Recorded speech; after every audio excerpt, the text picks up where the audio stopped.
Bismillahirrahmanirrahim. Alhamdulillahi rabbil alamin. Wassalatu wassalam ala rasulillah wa ala alihi wa ashabihi ajma'in. Të nderuar vëllezër, motra dhe miq, ju përshëndes të gjithëve me përshëndetjen islame. Assalamu alaikum wa rahmatullahi wa barakatuh. Paqja qoftë mbi ju dhe mëshira e Allahut dhe bekimet e tij. Jemi në vazhdim të videove të para të aktivitetit që po zhvillojmë në kanalin tonë në YouTube Shtëpia e Dijes.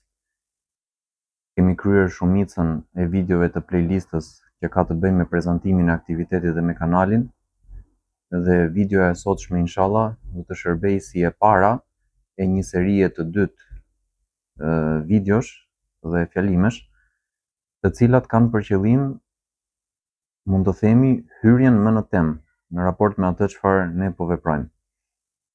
Dhe konkretisht kanë për qëllim shpjegimin e gjërave më kryesore që përfshin feja islame. Ne kemi përmendur më herët në videot e mëparshme që jemi duke grumbulluar dituri dhe duke e shpërndar atë. Dhe kemi treguar që për ne si musliman, dituria është me përparësi në aspektin fetar më së shumti, por duke mos e lënë në njan edhe aspektin shkencor. Dhe këto ligjërata që do të mbajmë në këtë seri që sapo ka filluar, bëjnë fjalë ose trajtojnë gjërat më kryesore të kategorisë së parë të dijes, pra të dijes fetare. Dhe kjo seri do të organizohet në këtë formë. Videoja e parë do të jetë një prezantim për gjërat më kryesore të fesë në tërësi, dhe më pas do të jetë një seri prej ndoshta 9 videosh, për të bërë 10 në total. Pra 9 video të cilat do të shpjegojnë secila tek e tek nga një lëndë prej lëndëve më kryesore që feja trajton. Pavarësisht që kemi përmendur më herët që mund të ketë edhe opinione të ndryshme tek njerëzit e dijes për mënyrën se si bëjnë ndarje në lëndë, ndarje në nivele dhe aspektet e tjera që kanë të bëjnë me diturinë. Ne në këtë moment që jemi nuk dëshirojmë të hyjmë në detajet e imta, pavarësisht se dhe këtë gjë do ta bëjmë me kalimin e kohës inshallah, por se për momentin do të mjaftohemi me informacionet bazike në secilën prej këtyre lëndëve. Këto në vetvete i kemi emërtuar si përmbledhje, për arsye se janë të shkurtuara dhe janë me pika dhe trajtojnë secilën prej temave tek e tek. Përmbledhjen e parë kemi emërtuar e gjithë feja në një mësim. Nuk mund të jetë e gjitha me detaje, po thjesht gjërat më kryesore. Pika e parë thotë: fjala Allah do të thotë i adhuruar. Fjala Islam do të thotë nënshtrim dhe fjala musliman do të thotë i nënshtruar. Këto janë përkthimet bazike në gjuhën shqipe të fjalëve ose termave më kryesor që njihen dhe në Islam, po dhe nga njerëzit që nuk janë në Islam, por se kanë kontakte me Islamin dhe muslimanët. Pra gjëja e parë që ne duhet të dimë është çfarë do të thënë fjala Islam, dhe nga arabishtja ajo vjen nga folja esleme, sipas asaj që thot shumica e dietarëve, ndërkohë që e theksojmë që ka dhe opinione të tjera, dhe nënkupton nënshtrim. Madje nënkupton specifikisht një lloj nënshtrimi që e bën krijesa ndaj krijuesit në mënyrë të vullnetshme. Sepse ka dhe nënshtrim që mund bëhet me dhunë, me forcë, me detyrim, por se folja esleme nuk nënkupton këtë llojin e dytë. Nënkupton llojin e parë ku nënshtrimi bëhet me vullnetin e lirë dhe me pëlqimin e vetë personit që është duke u nënshtruar. Ndërsa fjala musliman ose muslimun, që është në arabisht, është një fjalë e cila e ka rrënjën te kjo folje dhe nxiret prej saj. Është personi i cili e kryen këtë nënshtrim dhe quhet ndryshe i nënshtruar. Dhe gjithë ky nënshtrim praktikohet kundrejt atij që ka krijuar universin, emri kryesor i të cilit sipas mendimit që ne ndjekim tek dietarët e fesë është Allah. Ndosë edhe këtu e theksojmë që ka dhe opinione të tjera ndërmjet dietarëve, sepse Allahu ka shumë emra, të cilat përmenden në Kur'an edhe në Sunet. Emri Allah në vetvete mendohet që ka origjinën prej fjalës El Ilah, që në gjuhën arabe do të thotë i adhuruar. El Ilah mund të quhet edhe dikush që adhurohet prej krijesave. Por se ky adhurim nuk bëhet me të drejtë sipas këndvështrimit ton. Ndërsa Allah është ai të cilit ky adhurim i dedikohet me të drejtë, duke mos e pasur askush tjetër përveç tij këtë të drejtë. Pra, fjala Allah në shqip nuk përkthehet Zot siç jemi mësuar ta përmendim, nëse ne e konsiderojmë atë Zot të çdo gjëje, por se fjala Zot në arabisht është një tjetër fjalë, është fjala Rabbun. Siç përmendet në surën Fatiha, të cilën e dinë të gjithë muslimanët dhe e këndojnë në çdo namaz, madje në çdo rekat të çdo namazi, Elhamdulillahi Rabbil Alamin. Falënderimi i takon Allahut, Zotit të botëve. Pra ne konsiderojmë Allahun Zot, po fjala Zot në arabisht është Rabb, ndërsa fjala Ilah, prej së cilës vjen emri Allah, do të thotë i adhuruar. Pra Allahu është i adhuruari ynë. Më pas pika e dytë thotë, Allahu ka krijuar gjithçka dhe është i vetmi që meriton të adhurohet. Dhe këtë gjë Allahu e ka përmendur në Kur'an në shumë se një vend. Ne po citojmë surën Zumer, ku Allahu thotë Allahu khaliqu kulli shay. Allahu është krijuesi i çdo gjëje. Nuk ka asgjë që ekziston veçse ai e ka krijuar atë. Çdo krijesë e ka një fillim, e ka një mbarim dhe këtë fillim ja ka dhënë ky krijues. Më pas pika 3 thot, ai është i përsosur dhe çdo krijesë është e mangët. Pra, koncepti që kanë muslimanët për Zotin është që ai është një qenie e përsosur në çdo aspekt. Qoftë si qenie është i përsosur, qoftë në emrat dhe cilësitë e tij është i përsosur, qoftë në veprat që ai kryen ose që i vepron në vazhdimsi, ai është sërish i përsosur. Pra mund ta themi me një lloj përkufizimi logjik, pa i hyrë shumë përkufizimeve gjuhësore apo sheriatike që mund të jepen për Zotin nga dietarët musliman, mund themi që është një qenie e përsosur që ka krijuar gjithçka, që ka cilësi të përsosura dhe bën vepra të përsosura. Dhe automatikisht në rast se një person në mënyrë të vetëdijshme dhe të qëllimshme i atribuon këtij krijuesi qoftë edhe një mangësi të vetme, ose një defekt, ose një papërsosuri, automatikisht del nga feja. Pra kaq serioze është të qenurit e Allahut i përsosur tek muslimanët. Ky është një koncept i padiskutueshëm tek të gjithë ata që atribuojnë veten e tyre kësaj feje, qoftë edhe dikush që i përket ndonjë sekti që nuk është në përputhje me traditën e profetit sallallahu alaihi wasallam, e deklaron që Zotin e beson si të përsosur. Dhe konsiderohet shumë e gabuar tek ne në rast se personi do ta përfytyronte Zotin pak a shumë si një krijesë apo si diçka e ngjashme me qenjet njerëzore, po thjesht me disa cilësi superiore ndaj tij. Përkundrazi, nuk duhet të ketë asnjë lloj të mete. Dhe kjo është edhe arsyeja për të cilën ai meriton të adhurohet. Është i përsosur, meriton të adhurohet sepse adhurimi është grada më e lartë e respektit, e frikës, e dashurisë dhe ndjenjave pozitive në përgjithësi.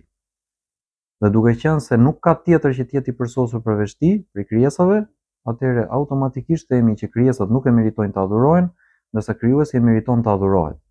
Dhe kjo bën diferencën ndërmjet ne muslimanëve dhe të gjitha kategorive të tjera të besimeve që ekzistojnë ose të ideologjive nëse nuk janë besime fetare.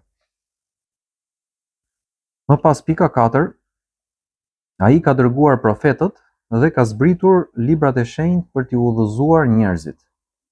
Pra ne besojmë që Allahu ka dërguar profet, jo një por shumë, madje numrin e tyre të saktë nuk e di askush në historinë e njerëzimit, por se dim që brez pas brezi vazhdimisht në përpopuj të ndryshëm ka pasur të dërguar që u ka ardhur shpallje dhe ata i kanë thirrur njerëzit në rrugë të drejtë nëpërmjet kësaj shpallje që ka ardhur prej Zotit.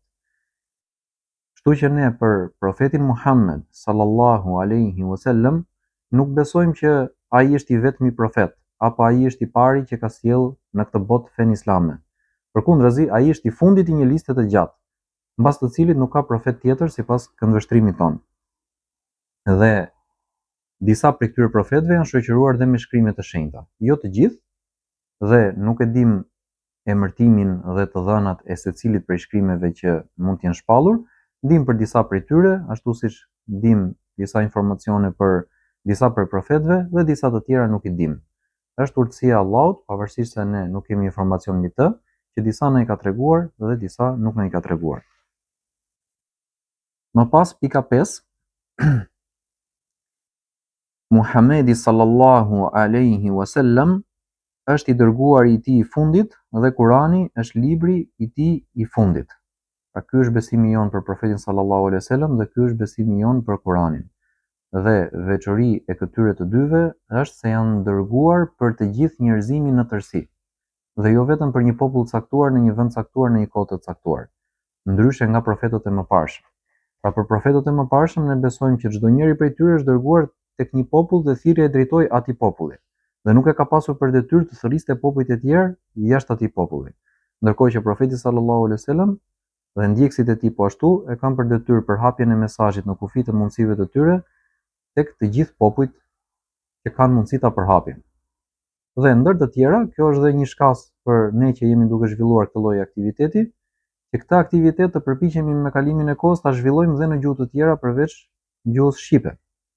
Pra profeti jon ka qenë arab, ndërkohë ndjekësit e tij mund të jenë shqiptar, turq, europian, indonezian, afrikan etj etj. Mund të jenë nga të gjithë popujt e botës. Dhe realisht në ditët tona ne shikojmë që Islami është përhapur pothuajse në të gjithë popujt e botës.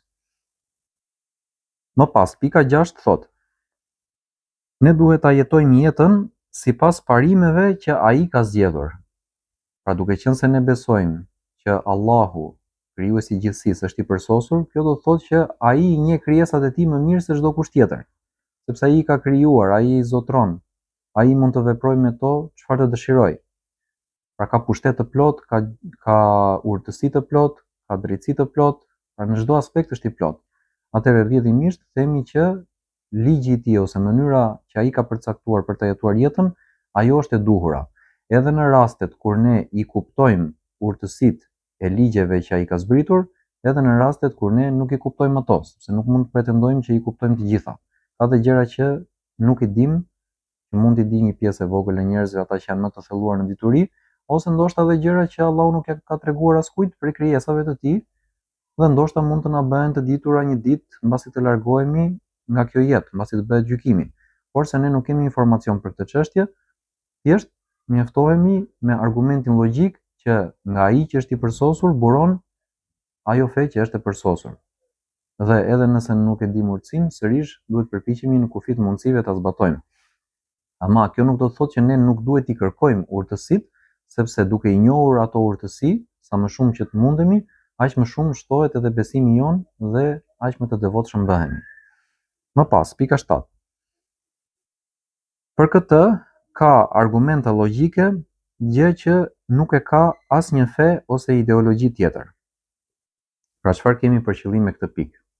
Me këtë pikë nuk kemi për qëllim të refuzojmë në mënyrë totale çdo lloj kategorie besimi apo ideologjie apo personi që nuk është dakord me mendimin tonë. Kuptohet që në botë do të ekzistojnë njerëz me mendime nga më të ndryshmet në çështje nga më të ndryshme. Dhe nuk mundesh të biesh dakord 100% as me një person të vetëm në çdo gjë, nëse e njeh me detaje. E jo më të biesh dakord në të gjitha gjërat pa përjashtim. Por se ne kemi për qëllim që nuk është e vërtetueshme në rrugë logjike asnjë fe përveç Islamit, që të thuash që kjo fe ka zbritur realisht prej Allahut dhe nuk ka asnjë mangësi në të. Pra, argumentat logjike vërtetojnë vetëm Islamin në këtë lloj forme. Mund të fillojë arsyetimi mirë dhe të shkojë mirë deri në një farë pike edhe për disa ideologji të tjera, sepse edhe ato kanë gjëra të mira, ashtu siç kanë edhe gjëra negative brenda. Porse që të shkojë nga fillimi deri në fund vetëm mirë dhe të vërtetohet që kjo është prej Zotit, kjo mund të ndodhi vetëm me Islamin sipas këndvështrimit tonë. Në këtë moment po mjaftohemi thjesht me këtë lloj hyrje për sa i përket kësaj pike, ndërkohë që kjo është pike debatuar dhe e debatueshme në gjithë historinë e njerëzimit, por se në një moment të dytë do të përpiqemi ta zbërthejmë dhe t'i tregojmë kush janë konkretisht këto argumente logjike në mënyrë që çdo dëgjues t'ia parashtrojmë çdo dëgjuesi këtë argument dhe më pas ai merr vendimin nëse dëshiron ta analizojë, ta kuptojë, ta pranojë ose mos ta pranojë sipas asaj që e shikon të arsyeshme. Më pas, pika 8 thot: nëse ne i bindemi Allahut, ai kënaqet dhe ne kemi dobi për kësaj. E nëse ne e kundërshtojmë, ai mërzitet dhe ne dëmtohemi për kësaj. Pra besimi muslimanëve dhe pjesë e përsosërisë së Allahut është që ai nuk ka nevojë për krijesat e tij. Vërtet i ka krijuar, por nuk i ka krijuar se i duheshin për diçka. Apo nuk jetonte dot pa to. Apo çfarë ide mund të krijojë ndonjë person që s'ka informacion rreth konceptit të Zotit.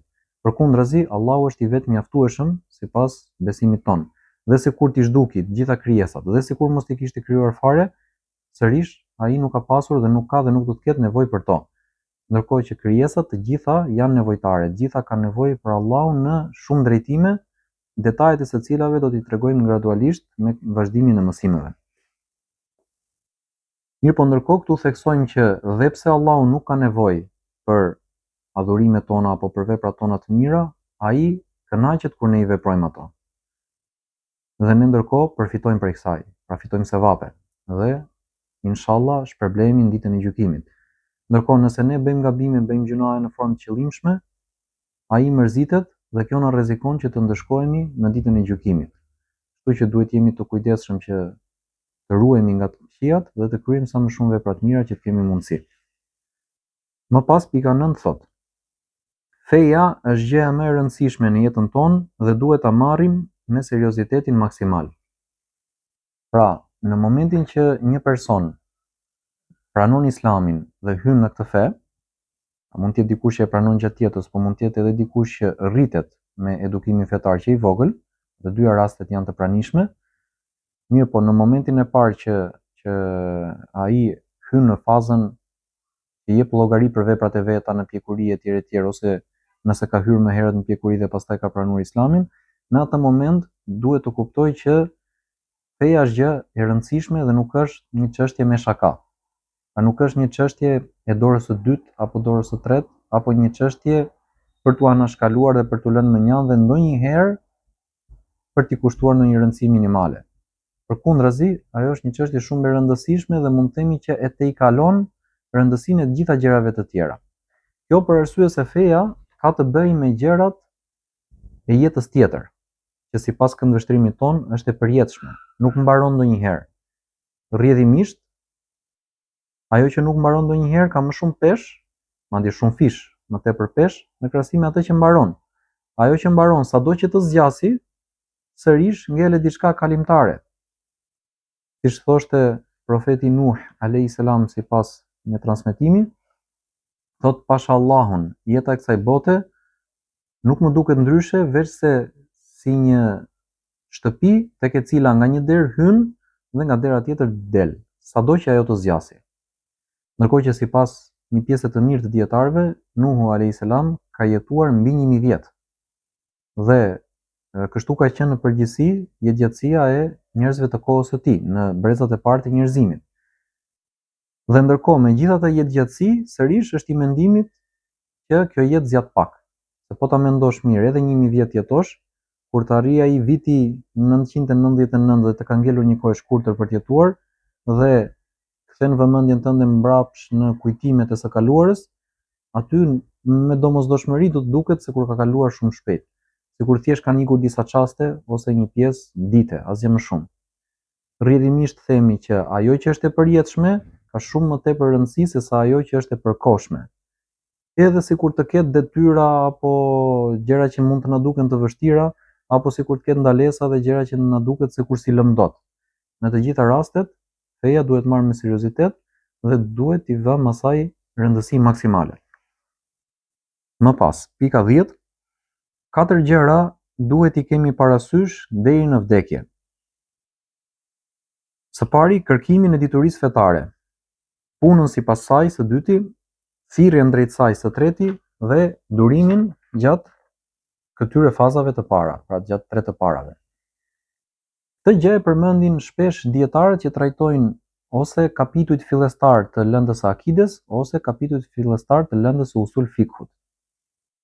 Pra pak a shumë çdo student i ri që hyn në ndonjë medrese apo në ndonjë institut apo në ndonjë shkollë fetare, në universitet, kudo që qoftë, këtë e ka nga gjërat e para që ai mëson. Për arsye se kjo do t'i duhet dhe sipas kësaj duhet të eci në gjithë veprimtarinë e tij studentore. Dhe këtu mund të përfshijmë edhe ata që janë fillestar dhe nuk kanë ndërmend të hyjnë në një studim të thelluar. Pra përfshin të gjithë muslimanët në të gjitha nivelet që mund të jenë. Dhe këtë lloj rregulli ose këtë lloj arsyetimi dietarët e kanë nxjerrë mbi bazën e surës El Asr, që është një nga suret e shkurtra të Kuranit, në të cilën Allahu thot: "Wal Asr", pasha kohën. "Innal insana lafi khusr", me të vërtetë njeriu është në shkatrim. "Illa alladhina amanu wa amilu s-salihat wa tawasaw bil haqq wa tawasaw bis sabr", përveç atyre të cilët besuan, bën vepra të mira, porositën për të vërtetën dhe porositën për durim. Nga fragmenti i ajetit ku Allahu thot përveç atyre të cilët besuan, kanë nxjerrë dietarët këtë pikë që ka të bëjë me kërkimin e dijes. Nga pjesa që thot Allahu dhe vepruan vepra të mira, kanë nxjerrë dietarët fragmenti që thot ta zbatojnë këtë dituri në veprat, punojnë sipas saj. Nga pjesa që thot dhe porositën për të vërtetën, kanë nxjerrë dietarët duhet të thirret kushdo me të cilin ne mund të kemi kontakt dhe mund të na lër hapësirë në diskutim, që dhe ai ta ndjekë këtë rrugë, ose ta zbatojë dhe ai, ta njohë dhe ta zbatojë këtë dituri që ne vetë kemi marrë. Kjo është një lloj nderi që ne konsiderojmë që duhet ja bëjmë të tjerëve aq sa mundemi. Dhe nga fragmenti i fundit i ajetit, "wa tawasaw bis sabr", dhe porositën për durim, kanë nxjerr pikën e katërt që ne përmendëm që duhet pasur parasysh, që duhet të bëjmë durim gjatë këtyre tre të parave. Sepse po ta mendosh mirë, edhe në mënyrë logjike, po edhe në mënyrë fetare, që ti të kërkosh dijen, ka nevojë për durim. Të kuptohet, duhet ta detyrosh veten tënde që të përqendrohesh, që të thithësh informacion, që ta përpunosh informacionin etj etj. Po ashtu edhe që ta ruash atë, mbasi e ke kuptuar. Mirë po, edhe për ta zbatuar atë sërish duhet durim. Ka disa gjëra që ndoshta mund na lodhin, ka disa gjëra që ndoshta mund të na duken të vështira. Kështu që duhet durim që ne të realizojmë ato. Po ashtu për ta përhapur, sërish duhet durim, për arsye se ne do të ftojmë dikë që të ndjeki rrugën që ne ndjekim. Mirë po mundet që një pjesë e njerëzve të jenë të mirë kuptueshëm dhe mundet që një pjesë tjetër e njerëzve të mos jenë të mirë kuptueshëm. Mundet që dikush të pret me buzëqeshje, me mirësjellje, me fjalë të mira, mundet që dikush edhe bezdiset, ose edhe mund të ofendoj, ose mund të kthejë një përgjigje të padëshirueshme. Kështu që rrjedhimisht themi që edhe në këtë fazë duhet durim. Nuk duhet që muslimani të marrë flaks si shkrepse në momentin e parë që i afrohet shkëndija e zjarrit. Pra, në momentin e parë që dikush bën diçka që e bezdis. Sepse kjo është rruga që kanë zbatuar vetë profetët, të cilët kanë qenë shumë më të mirë se ne. Po ashtu dhe njerëzit e devotshëm edhe dietarët edhe çdo kush që e ka ndjekur me besnikëri rrugën e profetëve, kështu ka vepruar. Ka pasur njerëz të cilët i prisnin mirë, ka pasur njerëz të cilët i prisnin keq. Por se kanë bërë durim aq sa kanë mundur dhe fitojnë sevapet tek Allahu në ditën e gjykimit. Më pas pika 11 thot: "Ajo është vepra më e mirë vullnetare dhe në disa raste është detyrë." Pra po flasim për dijen dhe çfarë ka të bëjë me dijen. Kemi thënë që është vepra më e mirë vullnetare, po në disa raste konsiderohet edhe detyrë, sepse në ato raste kur ajo na ndihmon në kryerjen e disa detyrave, jemi të detyruar që ta marrim atë dije. Pra nuk mundet që ne për shembull të themi që është detyrë të falemi apo të agjërojmë, ndërkohë që ne nuk kemi informacionin se si falesh dhe se si agjërohet. Kështu që dija në vetvete në këtë rast është detyrë.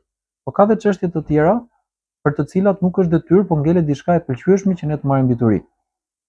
Për shembull, për zgjidhjen e shumë çështjeve ndërnjerëzore që mund të mos hasen në jetën e përditshme përveç se në momente të veçanta. Këto gjëra mund t'i di një gjykatës, apo mund t'i di një imam, apo mund t'i di një dietar. Dhe njerëzit e tjerë konsultohen me të në momentin që ka nevojë për këtë lloj diturie. Pra nuk është se është vullnetare për të gjithë, ama nëse dikush në një vend dhe në një kohë të caktuar e zotëron këtë dituri, atëherë heq përgjegjësinë nga të tjerët. Më pas, pika 12, ajo merret duke ndjekur 3 hapa. Pra këtu po zbërthejmë vetëm atë pikën që përmendëm, kërkimin e dijes. Leximi i librave ose dëgjimi i ligjëratave. Kjo në vetvete, edhe pse përbëhet si fjali nga dy pjesë, por ka të bëjë me të njëjtën gjë. Pra faza e parë që ti do marrësh dije është që shkon edhe ulesh diku dhe merr një libër në dorë dhe lexon. ose shkon dhe ulesh në xhami apo në klas apo në një vend tjetër dhe ulesh dhe dëgjon. Mund të jetë edhe nëpërmjet internetit po ashtu. Kuptohet që përparësi ka mësimi nga afër, sepse të ndihmon që ta përfitësh materialin më mirë, por se në mungesë të kësaj mundësie, alternativa mirë është edhe mësimi nga larg, qoftë në çështjet fetare, qoftë në çështjet shkencore. Pra faza e parë është që lexojmë ose dëgjojmë. Më pas, kuptimi i materialit referencë. Pra përpiqemi, nuk e kemi në dorë që ti kuptojmë gjitha gjërat, por të paktën përpiqemi dhe na jep Allahu sukses për të kuptuar një pjesë të vogël ose një pjesë mesatare ose një pjesë të madhe ose edhe të gjithë materialin. Pra duke u përpjekur, duke u mbështetur Allahut. Pra mundohemi që këtë që lexojmë ta kuptojmë ose këtë që dëgjojmë ta kuptojmë. Më pas mësimi i tij përmendesh. Pra e kemi kuptuar thelbin e mësimit apo i kemi kuptuar disa pika që janë për të mbajtur mend. Në këtë moment thjesht ulesh dhe në mënyrë robotike apo mekanike mund ta quajmë, i memorizon dhe e ruan në memorien tënde atë çfarë ke kuptuar tashmë. Këtu pranohen edhe renditje të tjera të këtyre proceseve dhe ka dhe prej dietarëve bashkohor që kemi hasur që procesin e memorizimit e vendosin të parin në listë dhe më pas procesin e kuptimit, porse ajo që unë shpreha ishte thjesht opinioni im personal dhe opinioni i një pjese të dietarëve të cilët e ndjekin këtë lloj mendimi. Në përgjithësi mund të themi që kjo varet edhe pak nga personi, disa persona e shikojnë më të kollajshme të ndjekin njërën mënyrë, ose edhe më të arsyeshme, nëse jo thjesht më të kollajshme, disa të tjerë shikojnë më të arsyeshme mënyrën tjetër dhe nuk është se feja e ngarkon me dojë mos për të ndjekur se s'bën vetëm njëra. Më pas, pika 13 thot: njerëzit në lidhje me dijen janë 4 grada. Janë profetët, dietarët, hoxhallarët dhe dëgjuesit. Pra ky është klasifikimi që i kanë bërë dietarët njerëzve ose niveleve të dijes. Më pas pika 14, dietarët janë njerëzit më me vlerë pas profetëve. Pra ne profetët e kemi pjesë të besimit tonë që i konsiderojmë njerëzit më me vlerë nga të gjithë, ata janë dhe më të diturit rreth fesë, por edhe zbatuesit më të mirë të saj, por edhe njerëzit që kanë rezistuar në provat më të vështira për përhapjen e saj dhe për edukimin e popujve. Kështu që vlerën e tyre tek ne nuk e sfidon askush, sado i mirë që të jetë për ndjekësve të profetëve. Profetët janë të parët. Ndërkohë, menjëherë mbas profetëve vijnë dietarët, dhe dietarët mund të jenë prezent në të njëjtën kohë me profetët, por mund të jenë edhe prej ndjekësve të tyre të mëpasshëm. Pra në këtë moment që ne nuk kemi më ndonjë profet të gjallë që të na shoqërojë mes nesh, dietarët i bie të jenë niveli më i lartë i dijes që mund të arrihet. Më pas, pika 15, ata i bëjnë dobi vetes dhe të tjerëve. Pra kjo është dhe arsyeja pse dietarët konsiderohen më me vlerë edhe se sa një person që kryen shumë adhurime, apo një person që jep shumë sadaka, apo një person që lufton në rrugt të Allahut, apo një person që bën lloje të ndryshme veprash të mira. Kjo është sepse ai nuk ndihmon vetëm vetveten me veprën e mirë që po bën, dhe në të njëjtën kohë nuk është se thjesht po adhuron Allahun, por dhe po adhuron Allahun, dhe po ndihmon vetveten dhe po ndihmon të tjerët në të njëjtën kohë. Pra ndërthuren disa procese së bashku, disa dobi në të njëjtën kohë. Dhe po ta mendosh mirë, një dietar i Zotit ose një person që është shumë i ditur dhe shumë edukues i mirë, ai mund të arrijë të prodhojë shumë adhurues të devotshëm, shumë njerëz që falen shumë namaz, sepse i tregon vlerën e madhe që ka namazi, i stimulon, i nxit, i kontrollon. Po ashtu mund të prodhojë biznesmen që japin pasuri për vepra të mira. Po ashtu mund të prodhojë njerëz të çfarëdo lloji fushë, të cilët në fushën e tyre kontribuojnë në maksimumin e mundësive. Dhe ky vet që është bërë shkak që këta të nxiten për të bërë këto vepra, ky vet ka sevape ashtu siç kanë ata sevape. Më pas pika 16, ata meritojnë respekt maksimal. Pra kuptohet që një njeri që ne e konsiderojmë kaq të mirë, detyrimisht duhet ta respektojmë. Nuk ka kuptim që ne të themi që po, këta janë njerëz shumë me vlerë, po ne s'po i kushtojmë ndonjë vëmendje, nuk u dëgjojmë llafin, nuk i përfillim etj etj. Pra do të ishte diçka kontradiktore ose do të ishte diçka kundërthënëse. Ndërkohë që ne duhet të respektojmë pothuajse shumicën ndërmuese të kategorive të njerëzve. Edhe njerëz që ndoshta nuk i njohim fare duhet i respektojmë, sepse janë krijesa që Allahu i ka krijuar dhe Allahu e ka vlerësuar komplet qenien njerëzore. Imagjino dikush që përveç që është pjesë e qenies njerëzore i vlerësuar prej Allahut, por është vlerësuar dhe me disa gjëra të tjera që nuk janë vlerësuar pjesa tjetër e njerëzve. Më pas, pika 17, ne duhet ta kemi për qëllim arritjen e kësaj grade dhe duhet të përpiqemi maksimalisht për këtë. Ne kemi thënë edhe më herët që njeriu në këtë botë duhet të ecë me objektiva të larta sipas mundësive. Pra në të gjitha gjërat e hajrit duhet të ketë objektiva të larta. Ndërkohë nga gjërat jo të hajrit duhet largohet. Në momentin që themi gjërat të hajrit, kjo fusha e të përpjekurit për të bërë dietar dhe për të edukuar njerëzit, kjo është më kryesorja. Atëherë do të thotë që në raport me këtë ne duhet të kemi objektivat më të larta. Nëse i arrim apo si arrim dot, kjo është çështje tjetër. Po ai që punon për objektiva të larta punon më fort se ai që punon për objektiva jo dhe aq të larta. Më pas. Pika 18. Për këtë duhet të jemi modest, dashamirës dhe t'i mbështetemi Allahut, sepse vetëm ai e ka në dorë suksesin. Pra, është e paimagjinueshme që një person të pretendojë të ndjekë këtë lloj rruge dhe ndërkohë të jetë mendjemadh. Mendjemadhësia sipas besimit tonë është cilësia e iblisit, e shejtanit, e atij që Allahu e ka mallkuar, e atij që është armiku i njerëzimit, Allahu na ruaj prej tij. Përkundrazi, muslimani, qoftë fillestar, po qoftë edhe dietar, duhet që të jetë modest në maksimum. Dhe profeti sallallahu alaihi wasallam premton që ai person i cili bëhet modest për hir të Allahut, Allahu e ngre atë ndërmjet krijesave. Kështu që ai që ka modesti, verse do të përfitojë prej kësaj në të dy botët. Dhe më kryesorja është në botën tjetër, kuptohet. Ndaj, nëse na mungon kjo lloj cilësie, është një problem shumë serioz dhe duhet të korrigjohet në mënyrën më urgjente të mundshme. Është aq serioz saqë profeti sallallahu alaihi wasallam ka thënë që nuk hyn në xhennet ai person i cili ka në zemrën e tij qoftë edhe një grimc të vogël mendjemadhësie. Pavarësisht që ky hadith ka komentim dhe klasifikim të mëtejshëm, por se thelbi është që mendjemadhësia është pengesë nga hyrja në xhennet. Atëherë modestia është e detyrueshme për ne. Dhe duke qenë se modestia është prej çështjeve të zemrës, do thotë që dhe nuk e kemi në dorë 100% që ta kontrollojmë veten, se zemra ka ndjenja të ndryshme. Por ama ne duhet të përpiqemi që të arrijmë këtë lloj cilësie dhe të mbështetemi Allahut. Ta t'i dim dobësitë tona dhe ta dim fuqinë e tij dhe ta presim suksesin vetëm prej tij. Më pas, pika 19 dhe e fundit për sot, nuk është e domosdoshme të arrijmë patjetër, por rëndësi ka të vdesim duke u përpjekur. Pra, ne mundet që dhe të mos e arrijmë kurrë objektivin që të bëhemi dietar në jetën e kësaj bote, sepse nuk është objektiv i lehtë, është objektiv i vështirë. Dhe nuk bëhen shumë njerëz, por bëhen pak njerëz. Porse, edhe pse është objektiv i vështirë, ndërkohë që ne punojmë për këtë, në çfarëdo lloj momenti që të na vi vdekja, për ne ka rëndësi që të jemi të përgatitur, të jemi duke bërë vepra të mira dhe të jemi duke ecur në rrugën e duhur.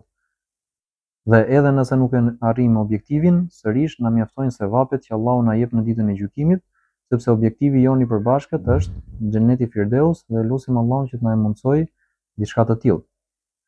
Ndërkohë, një dy gjëra që dëshirojmë të shtojmë në lidhje me këto që sapo përmendëm, është që dietarët në vetvete nuk janë të barabartë me njëri tjetrin. Koncepti ose përkufizimi i dietarit në shumicën e vendeve të botës islame sot është që nëse dikush ka informacion të përgjithshëm në të gjitha fushat e fesë, në të gjitha lëndët, por është shumë i specializuar në njërin prej tyre, ai konsiderohet dietar në atë fushë. Por ka dhe vende, prej së cilave dëshirojmë të përmendim Mauritanin, që na ka lënë një përshtypje të veçantë, në të cilat personi nuk e merr titullin ose emrin dietar derisa të jetë i thelluar në të gjitha lëndët së bashku. Pra kuptohet që dy përkufizimet nuk janë të njëjta dhe nëse themi kë duhet kemi në objektiv, kuptohet që të dytën akoma më shumë, sepse është një objektiv më i lartë se sa i pari. Dhe kuptohet që është akoma më i vështirë për tu arritur, por kjo është pjesë e asaj që përmendëm më herët. Ndërkohë prej prej ajeteve dhe haditheve që tregojnë për vlerën e diturisë dhe dietarëve, mund të përmenden shumë, do t'i përmendim inshallah në detaje në vazhdim, por se për momentin po mjaftohemi vetëm me diçka të vogël prej tyre. Thot Allahu i madhëruar në Kur'an në surën Fatir: Innama yakhsha Allaha min ibadihi al-ulama. Me të vërtetë i frikësojnë Allahut prej robërve të tij dietarët. Ky është një lavdërim i jashtëzakonshëm që Allahu i ka bërë dietarëve.